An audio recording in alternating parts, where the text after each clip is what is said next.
BNP chairperson Begum Khaleda Zia অত্যন্ত সংকটময় মুহূর্ত পার করছেন। তার শারীরিক অবস্থা অত্যন্ত জটিল।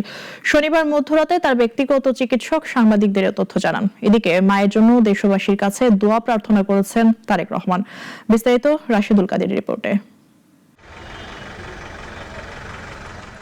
এক মাসের বেশি সময় ধরে হাসপাতালে চিকিৎসাধীন বিএনপি প্রধান ও সাবেক প্রধানমন্ত্রী বেগম খালেদা জিয়া।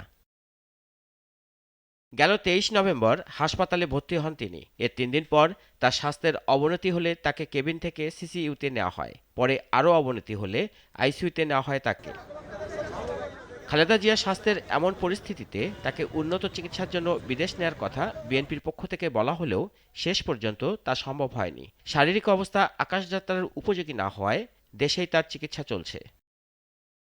শনিবার মধ্যরাতে সাবেক এই প্রধানমন্ত্রীর চলমান চিকিৎসা সংক্রান্ত বিষয়ে জানাতে সাংবাদিকদের সামনে আসেন তার ব্যক্তিগত চিকিৎসক AZM জাহিদ হোসেন।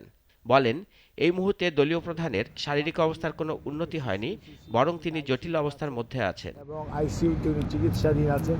আর স্বাভাবিকভাবেই ওনার শারীরিক অবস্থার উন্নতি হয়েছে এই কথা বলা যাবে না, কিন্তু ওনার অবস্থার অত্যন্ত জটিল এবং উনি একটা সংকটময় মুহূর্ত পার করছেন। যদি আল্লাহ করে উনি চিকিৎসকদের চিকিৎসা প্রচেষ্টা এবং আল্লাহর শেষ মেহেরবানিতে উনি যদি এই সংকটটা উতরে যেতে পারেন আলহামদুলিল্লাহ, তাহলে হয়তো আমরা ভালো কিছু পাবো। এদিকে সকালে মায়ের জন্য দেশবাসীর কাছে দোয়া প্রার্থনা করেছেন বিএনপির ভারপ্রাপ্ত চেয়ারম্যান তারেক রহমান। সকালে মিডিয়া সেলের ফেসবুক পেজে এই তথ্য জানানো হয়। বিএনপি চেয়ারপারসন খালেদা জিয়ার নানা শারীরিক জটিলতার মধ্যে ডায়াবেটিস, কিডনি, হৃদযন্ত্র ও ফুসফুসের সমস্যা ওঠানামা করছে। নিয়মিত চিকিৎসার অংশ হিসাবে তার শারীরিক পরীক্ষা নিরীক্ষা নিয়মিত করা হচ্ছে।